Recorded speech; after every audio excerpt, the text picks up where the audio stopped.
what would you say is the first step for an organization to receive a certification? And I actually want to tack on one of my own questions to that. First of all, if you're dealing, does a HITRUST certification become, or some kind of an assurance become necessary if and only if you're handling certain kinds of data? In other words, PHI data in the context of healthcare. What if you're not handling PHI data? What if you're not working with what is considered, under the purview of HIPAA, for instance? There's a lot of business data and information that don't come under that purview. So what's the initial question or starting point before anyone starts going down the path of saying, okay, I need a certification? So Brian, maybe you could start first on this one. Okay. So requirements analysis. I mean, kind of blending in some of the things you were just saying, Patty. What are my stakeholders? What are they actually looking for? So I want to go down the certification path.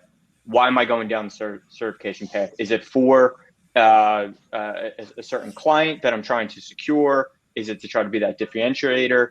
And do we have a privacy officer? Is there any other kind of compliance pieces? Do I need to have that HIPAA piece in there? Is GDPR applied? Is there NERC, FERC, some of the energy type things, or government contracts? So I would really do that requirements analysis. Otherwise, you're just kind of really throwing money at the wall. And then immediately following that is pretty much a gap analysis of where is the company currently at and where does it need to be, so you can really lay out that plan of action and milestones. Maybe it's going to take you a year, maybe it's going to take you 2 years to achieve whatever certification. It doesn't have to be, I want to be HITRUST and now I got to do it in 3 months.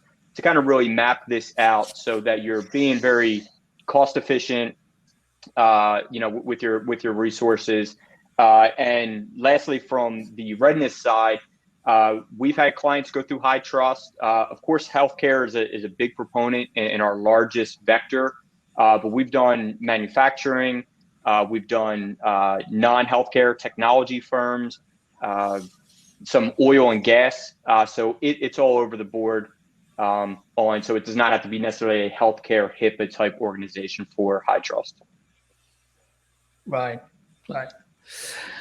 Michael, do you want to add any comments on that? Where does a company start? If they want to go down the path of a certain.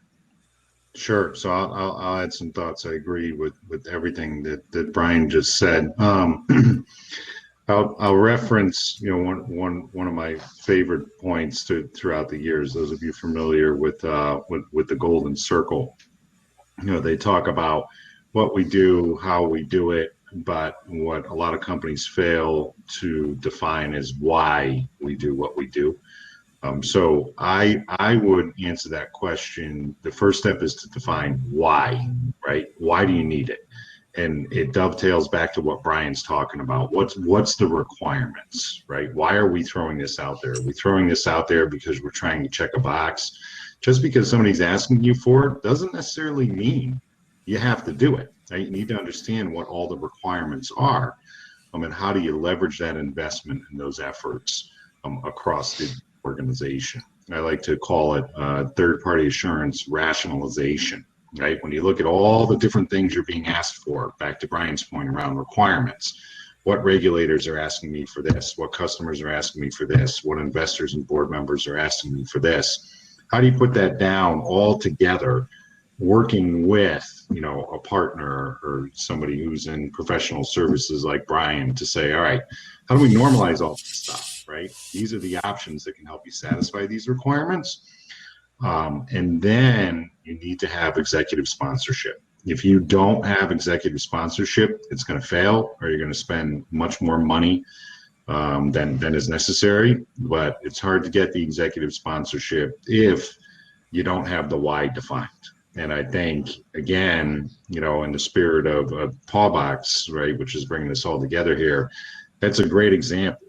I mean, the CEO of this company, Awala, he rolled up his sleeves and was in the room with the team every day working through their HITRUST certification, trying to figure out what policies do we need to have in place? How do we implement these strategies within the organization?